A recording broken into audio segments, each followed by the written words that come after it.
the E3 mode, and I thought we would like talk about it a little bit. So one thing I will kind of like start off with is that like Xbox is kind of missing.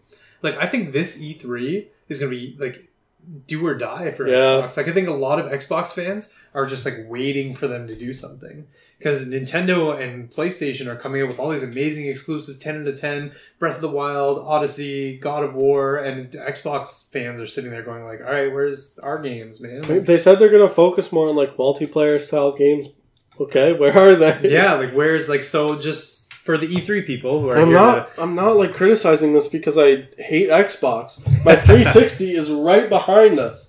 I didn't buy an Xbox One because there's no exclusives. Yeah. Because I can't play the games I want. I couldn't play, like, no, there's no Persona, there's no Final Fantasy VII Remake, there's no God of War, no Last Final Fantasy VII's coming to Xbox, isn't it? No. I'm pretty sure it is. No, only PS4. I promise. I don't believe you. Final Fantasy, where are you? You gotta be on this list. Final Fantasy VII, just PS4. Yeah. Wow. Okay. I'm really annoyed by that. So these are the confirmed games coming to E3. So we got Adventure Time, Pirates of the Enchiridion? I don't know what that is. That's going to be on Nintendo Switch, PS4, Xbox One, PC. Any opinion on that? No. Yeah. Anthem, PC, Xbox One, PS4. I'm very excited for Anthem. I'm like that looks to me like a game that Destiny should have been. So I'm really excited to see if they kind of looked at Destiny and they were like, all right, let's take everything they did terribly and try to put them into this game. Mm-hmm. Do you know anything about Anthem at all? No, I haven't really checked it out. So it's basically like Destiny if you're in an Iron Man suit. Oh, okay. You're like flying, the environments look beautiful, you're in these like armored suits. I think you have different weapons, different play styles and stuff. So and it's like this forested environment and there's like creatures and water and I think you can like swim in the water and stuff. Yeah. It looks fantastic. So that's one that I'm like really looking forward to. You got Battlefield 2018, Beyond Good and Evil 2, which is confirmed for E3 platforms to be announced. Call of Duty Black Ops 4 coming out for all of them. You got The Division 2, PC, PS4, Xbox One. The Division 2 is something we've mentioned, and I think that Ubisoft does have the potential to have like this awesome franchise with The Division. They just have to take The Division 1, figure out how to make that better, and just take the next step. I think they'll have like a really great game. I think I'll look into it, to be honest. Yeah. Like The Division was really good for half the game, but then it just gets really repetitive and you're like, okay, I know what to expect now. So I love games like that. That's kind of where something like Persona 5 shined. Yeah. Is that like you're always like finding new stuff to do. Yeah. Like The Witcher 3 also very good at that. Yeah. Like each quest had its own little surprise and the developers made a point to do that. So I think that's kind of what makes a game like really great is like when there's more stuff to do, and then other games, like, you can tell, like, halfway through, you're just repeating the same thing. Yeah. It's like, this is still fun, but, like, it's not special. The essence of conflict is drama, right? So, like, the way, like, conflict is the whole point of a game, right? Yeah. You're Mario, you have a gap, you have to jump over it, that's the conflict. When you jump over and get over the conflict, that's your Fiora moment, which is a surprise. Like, the essence of fun is really surprise. Yeah. And so if you're halfway through a game, there's just no more surprises, the fun just gets drained out of it.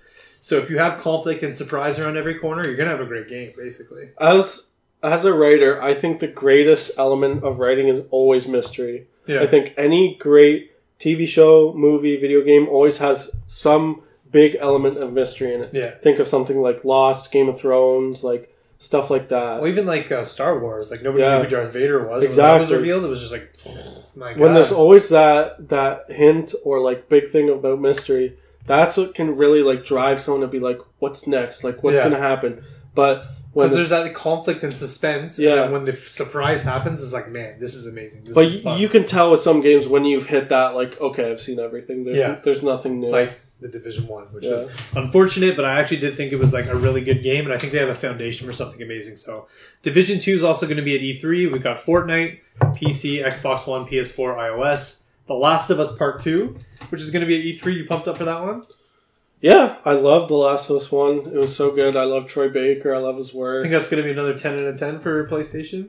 Yeah. Yeah, you think so? I don't know. It's going to be hard because, like, people are going to compare it to the first, right? People are going to compare it to God of War, too, I think. But people always say in gaming that the sequel's better, unlike movies where it's like, nah.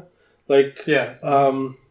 Although I've been finding a lot of movie sequels better than the originals. Really? Yeah, especially with like Avengers and stuff. Like Captain America 2 was much better. And like Guardians of the Galaxy. Nope, Guardians of the Galaxy 1 is still the best movie of all time. So that's a bad example. But this latest Avengers was like the best of all the Marvel movies. It was so good. I think it was the best out of like the 3 Avengers movie. It's not my favorite or like best of all time. So in my opinion. good. I always wait afterwards because like I don't want to ride the hype of like. Yeah. And everyone always says every time there's a new Marvel movie, this is the best one. This is like my favorite, and it's because they like, get better every time. No, that's so not true. I really don't think that's true. That this wasn't a movie about the Avengers. It was a movie about Thanos. Like, it was his true. story. He was like the hero of his own story, which was like it made it an amazing movie. But that's besides the point. I wonder if we're gonna see that Avengers video game by Square Enix at E3. Yeah, what's going on with that? I'm surprised. Really cool. I thought maybe they'll release it in time for the next movie. Could be maybe the next like series. Yeah. No, like the next like Avengers, like the second part. Okay, could be like next May because we haven't heard. We've got that teaser trailer. There's nothing about it. Yeah. So Last of Us, definitely really excited about that. I think there is going to be some comparisons to not just the first one, but to God of War because they're very similar games. Yeah. You've got the parent figure and then the younger child figure, and then Roller Coaster Tycoon for the Switch. Ooh. I haven't talked about Roller Coaster Tycoon since like 1999. I still play it to this day. Really? Oh, I love it. That's crazy. I don't know if it's going to be like a port of the old games or a new one. Yeah. I'll buy it. You got Serious Sam 4, Planet Badass, coming to the Nintendo Switch. No idea what that is. It's got purple. That means PC, but you can pre-order it for Nintendo Switch, which is kind of weird. Strange. And then the last one, Super Smash Brothers. So we're pumped up about that. We've written a lot about it on GameSavvy, so you can check out GameSavvy.net for that. Mm-hmm. And then as well, you can comment below what you're excited to see at E3 this year. And that's only like the confirmed it's going to be there. Yeah, and so we will go through like the rumored a little bit. Yeah. Because there is a point that I want to make about Xbox exclusives, but we'll talk about Super Smash Brothers for a second. Because that's the one thing Nintendo said it's going to be here. You're going to be able to play it at E3. That's insane. So is that far in development? Well, some people think like, oh, this means it's got to be a port, but maybe it is. You know, I hope it's not a port. It's got to be that far in development, right? The game comes out this year. Yeah. But that's like a point for a port. But I'm excited for a new Super Smash Brothers game. I don't think it's a port, and I don't want it to be. Yeah, I don't want it to be a port too. I want to see brand new characters, brand new stages, brand new. I think they'll have new stuff, but like they'll keep the same assets and stuff like that. I know that's a game that I'm really excited to see at E3. I'll probably buy it day one. So in terms of confirmed games, there's not a lot of like crazy exciting ones so far. Like Super Smash Brothers, Last of Us, and The Division 2 and Anthem are the ones that I'm really excited about. It all depends on what you like, right? Like, we can say there's nothing excited, but I'm sure there's like a million people out there who are so pumped for Call of Duty. That's true, yeah. I'm not a big Call of Duty fan. Yeah. If I were a huge Call of Duty fan, I'd like to see what's in the new Black Ops. So. I don't like to generalize stuff when like I say like, people, this isn't that exciting. Yeah. I'm sure there's tons of people. Well, especially Beyond Good and Evil 2. I know a lot of people. That, and so we still don't have platforms, so nobody knows what that's coming out for. But yeah, I know a lot of people are that. So those are the confirmed games. I think it's going to be a good E3. Every E3 I find is really good. Well, every E3 is good, but certain companies have good and like not so good E3s. Like, yeah, that's very true.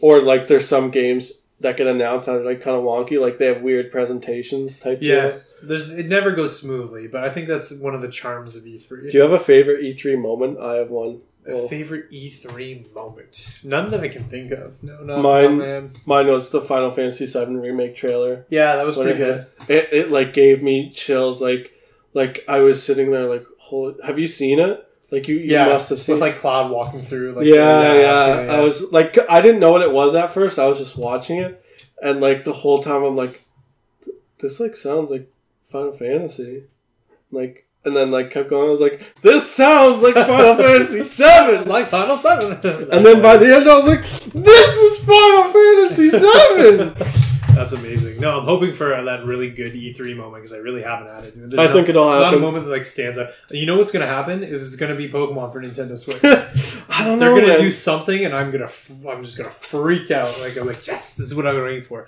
So here are some of the games that are rumored. We've got Below, which is an Xbox exclusive, which has been rumored for like a many of years. Yeah, we've been waiting for that one. Crackdown 3, another Xbox exclusive that has been rumored for a many of years. We've got Metro Exodus. Okay, so interesting. New Pokemon for Nintendo Switch, rumored.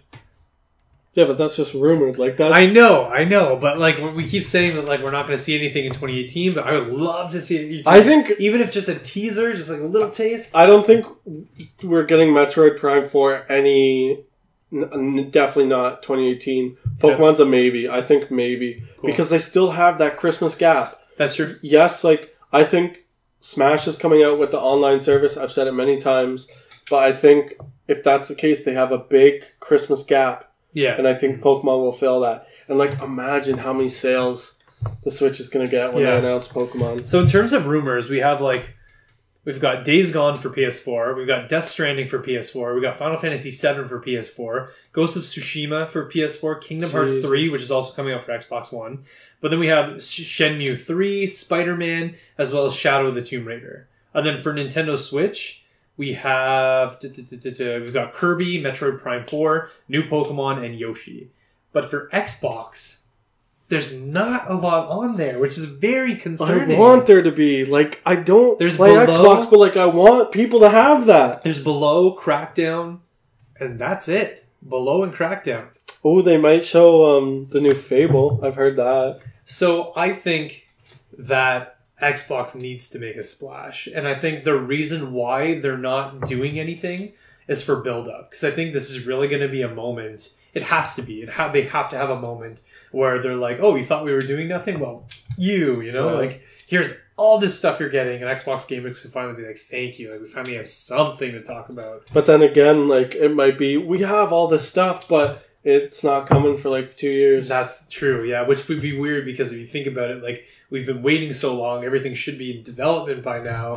You think something would be coming out soon, but I love when stuff gets announced and it's like, by the way, next month is coming. Like, Bethesda's really good at that. Bethesda was always just like, here's a trailer, and you can play it in a couple months. And Nintendo like, does it too a lot lately. Yeah, like, that's true. Like, they announced all of their E3 is 2018.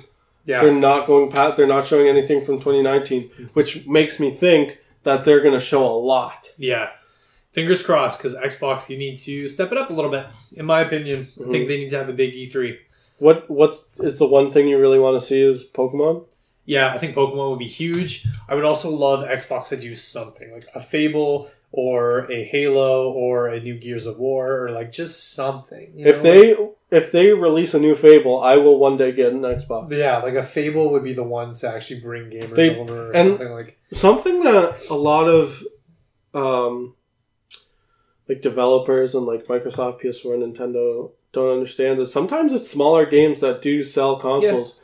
When I first saw Octopath Traveler, I was like, I want that, and I'm going to get a Switch. Yeah. Like, it wasn't Mario for me, it wasn't Zelda. But, like, obviously, for a lot of people, it is. For me, it was definitely Breath of the Wild. I was like, I need that in my life. Yeah. The exploration and the characters and the colors and the mechanics, just, like, amazing. It's honestly one of the best design games I've ever played in my entire life. I think we're also going to get a Bloodborne 2 at this year's E3. That's true, too, yeah. I really hope we do. So, I don't know. I hope it's going to be shaping up for an E3. We're going to be ramping up our E3 coverage just for you guys. Should we talk about that now? No, I think we'll save it for next one. Okay. Yeah, I think we're like far enough away. We'll probably be doing E3 predictions for the next podcast, so you guys can check that out. And if you guys have any E3 predictions, comment below. We'd love to hear them. So I think that's...